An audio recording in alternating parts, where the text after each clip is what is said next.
Doctor care homeopathy అన్ని బ్రాంచ్ల్లో free consultation మరియు 25% అన్ని మందులపైన గొప్ప డిస్కౌంట్. డిక్లరేషన్ సభలో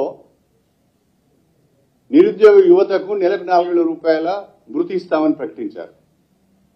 వాళ్ళ మేనిఫెస్టోలో కూడా అభయహస్తం మేనిఫెస్టోలో యువ వికాసం కింద నిరుద్యోగులకు 4,000 రూపాయల భృతి ఇస్తామని చెప్పారు.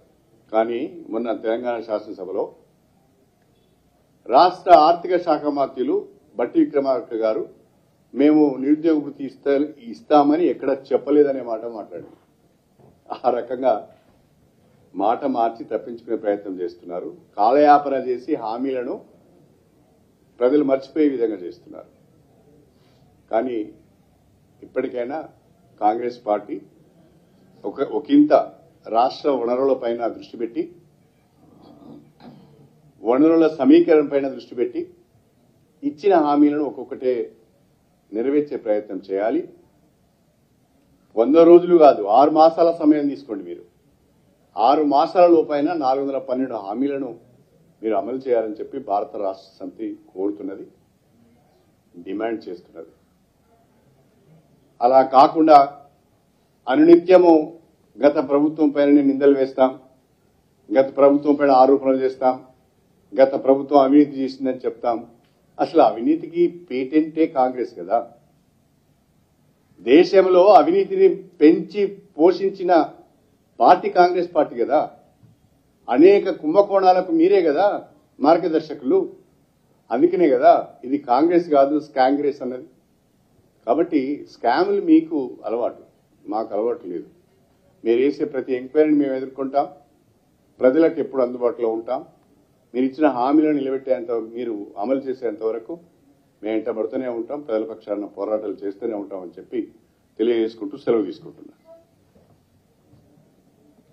రాష్ట్ర ప్రభుత్వాన్ని ఏప్రిల్ 2022 ఇరిగేషన్ అధికారులు అలర్ట్ చేశారు. రాష్ట్ర ప్రభుత్వం నిర్లక్ష్యంగా వివరించింది. అందుకే మేడిగడ్డకి పరిస్థితి అని కూడా మంత్రులు అన్నారు. నేనేమంటా, ఎంక్వైరీని నేను ప్రీఎంప్ట్ చేయదలుచుకోలేదు. నాకు కొన్ని ఆలోచనలు ఉండొచ్చు. అన్నిటికంటే ముఖ్యంగా మంత్రి గారికి బాధ్యత ఎక్కువ ఉంటుంది. ఆయన ఒకవైపు జ్యుడిషియల్ ఎంక్వైరీ చేస్తారని చెప్తూనే ఇంకొక వైపు ఏం జరిగింది, ఎట్లా జరిగింది ఆయనే చెప్తున్నాడు ఒక ఎక్స్పర్ట్ లెక్క. అది కరెక్ట్ కాదు. ఇప్పుడు మీరు అన్నవి కూడా ఎవరేమన్నా కూడా జ్యుడిషియల్ ఎంక్వైరీ అంటే I think it is a very powerful enquiry. వాళ్ళు ఎవరి ఇన్ఫ్లుయెన్స్లోకి రారు. ఒక సిట్టింగ్ జడ్జితో నేర్పిస్తున్నారు, సంతోషం.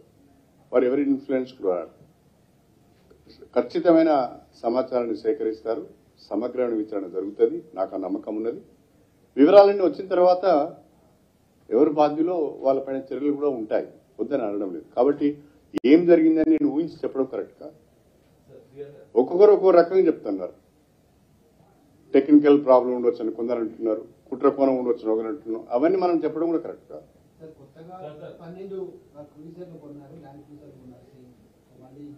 12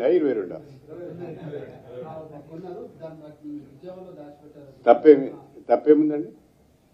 రాష్ట్ర కేబినెట్ యొక్క ఆమోదంతో రాష్ట్ర ప్రభుత్వం యొక్క వినియోగం కొరకు 22 క్రూజర్లు కొన్నట్టుగా నాకు సమాచారం ఉన్నది. ఇప్పుడు అది వాడరా? కాంగ్రెస్ పార్టీ వాళ్ళు వాడుకోరా? ప్రగతి భవన్ను మేము హాస్పిటల్ చేస్తామన్నారు. ప్రగతి భవన్ను మేము అధికారంలోకి వస్తే ఏమన్నారమ్మా? ఏమన్నారు? అంబేద్కర్ నాలెడ్జ్ సెంటర్ అని ఒకరు అన్నారు, హాస్పిటల్గా కన్వర్ట్ చేస్తామని ఒకరు అన్నారు. ఇప్పుడు ఎవరు ఉంటున్నారు దాంట్లో? మనకు పేర్లు ఎందుకని ఎవరు ఉంటున్నారు? రేపు ల్యాండ్ క్రూజర్లు ఎవరు తిరుగుతారు మనం చూడమా? ఇవన్నీ పిచ్చి మాటలు బంద్ చేయాలి, చేసేది మాత్రమే చెప్పాలి. ప్రగతి భవన్ గురించి అంత తప్పుగా మాట్లాడిన వాళ్ళు పోయి ఏ ముఖం పెట్టుకుని ఉంటారా ప్రగతి భవన్లో? మళ్ళా ఆలోచన చేయాలిగా. మాట్లాడే ముందు దాచుకుంటారండి. It is a public property. 22 land క్రూజర్లు అనేవి పబ్లిక్ ప్రాపర్టీ. వాటి రిపేర్ కొరకు వాటిని బ్లడ్ ప్రూఫ్ గా కన్వర్ట్ చేయడానికి పోయినట్టుగా నాకు ఉన్న సమాచారం. వస్తాయి కదా, వచ్చిన తర్వాత మీరు వాడరా? మీరు ఎక్కి తిరిగారా? అమ్మేస్తారా వాటిని? మళ్ళా పోనీ అయ్యేమన్నా దాంట్లో ఏమైనా అవినీతి జరిగిందా? లేకుంటే అవి కొనకుంటేనే కొన్నట్టుగా చూపించిందా? ఏంటో కరెక్ట్గా చెప్పాలి. ముఖ్యమంత్రి గారు కూడా అట్లా మాట్లాడదు, ఒక బాధ్యతతో మాట్లాడదు. ఏది పడితే అదే మాట్లాడతాం, అంటే వాడిని వీని బెదిరించినట్టుగా మాట్లాడుతున్నారు. That's not correct. అది మా ముఖ్యమంత్రి గారికి గౌరవం కూడా ఇవ్వదు. అది ఎస్, పాత భవనాలు కూలగొట్టి కొత్త భవనాలు కట్టి అదే పెద్ద అభివృద్ధి చేశాము, ఆస్తులు కూలగొట్టామని చెప్పి చెప్తుంది. ఇప్పుడు సెక్రటరియట్ లో కొత్త కథలు కాల్ చేసిపోయాడు, లంక బిందెలు ఖాళీ బిందెలు కూడా దొరకట్లేదు. అంటే ఆయన లంక బిందెల కొరకు వచ్చిండేమో.